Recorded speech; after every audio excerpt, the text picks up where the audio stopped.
পদুমণি তিনিআলিৰ পৰা আপোনাৰ অকালি তিনিআলি যিটো হেমচন্দ্ৰ গোস্বামী পথ মূল পথ, সেই পদুমণি তিনিআলিৰ পৰা অকালি তিনিআলি যিটো ডিফাৰেঞ্চ তাৰ মাজতে মুকুল বৰা নামৰ এজন ব্যক্তি আচলতে আমি হুনিদা বুলি মাতো গাঁৱত। তেখেত খোজকাঢ়ি আহি আছিলে, খোজকাঢ়ি আহি থকা অকালি ফালে তেখেত খোজকাঢ়ি আহিছিলে পদুমণি তিনিআলি ফালৰ পৰা, যিহেতু সেই স্থানতে তেখেতৰ ঘৰ।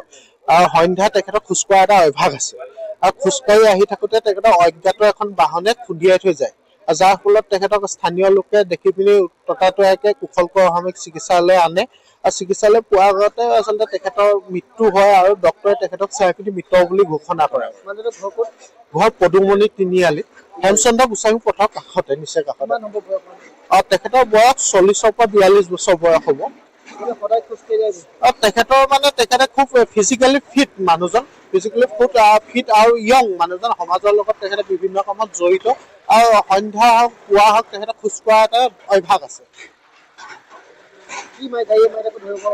বৰ্তমানলৈকে কোনো ধৰণৰ আচলতে সুমুহূৰ্ত পোৱা নাই, যিহেতু গোলাঘাটত তেনেকুৱা CC কেমেৰা বা অন্যান্য সুৰক্ষা ক্ষেত্ৰত বিশেষ ব্যৱস্থা নাই, গতিকে তেখেতক কি গাড়ীয়ে বৰ্তমানলৈকে খুন্দিয়ালে বা স্থানীয় লোকে তেখেতক দেখা নাই।